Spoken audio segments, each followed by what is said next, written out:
Middle class लौंडे की यही तो कहानी होती है ना। एक लड़की से सच्चे दिल से प्यार कर लो, फ्यूचर देख लो, प्लानिंग कर लो, फिर वो लड़की बीच मझदार में छोड़ के चली जाती है, टाटा गुड बाय करके चली जाती है और फ्यूचर को तहस नहस कर जाती है।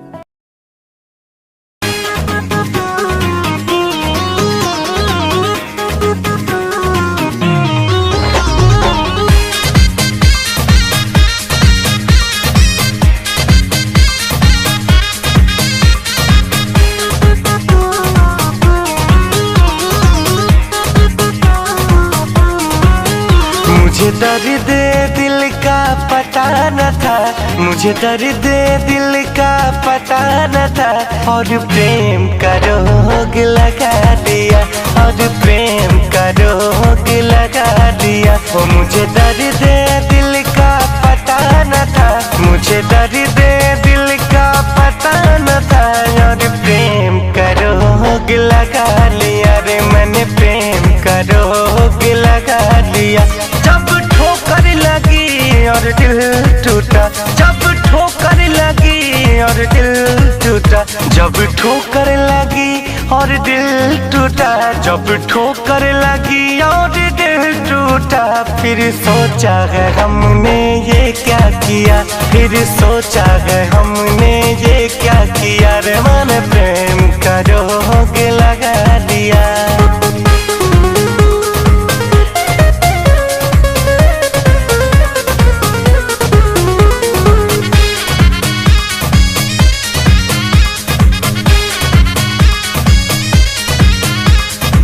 सारे खिलौने छोड़ के वो जज्बात से खेला करते हैं,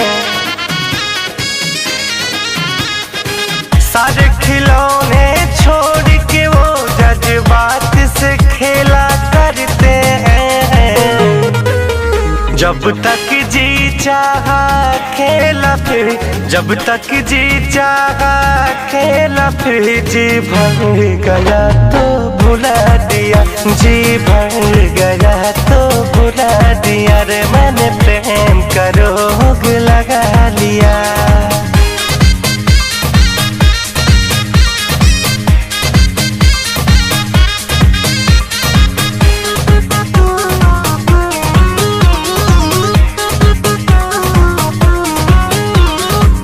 हम तुम्हारे ही रहेंगे ऐसे वादे थे उनके,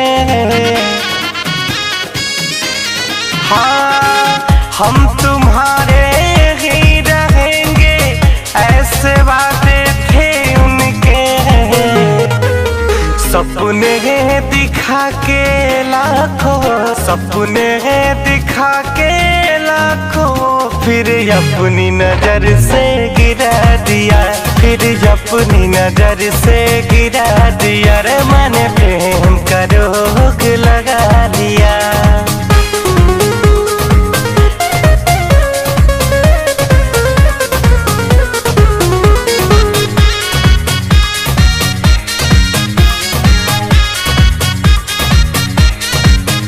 कांटों की शिकायत क्या करे जब चुभना उनकी फितरत है,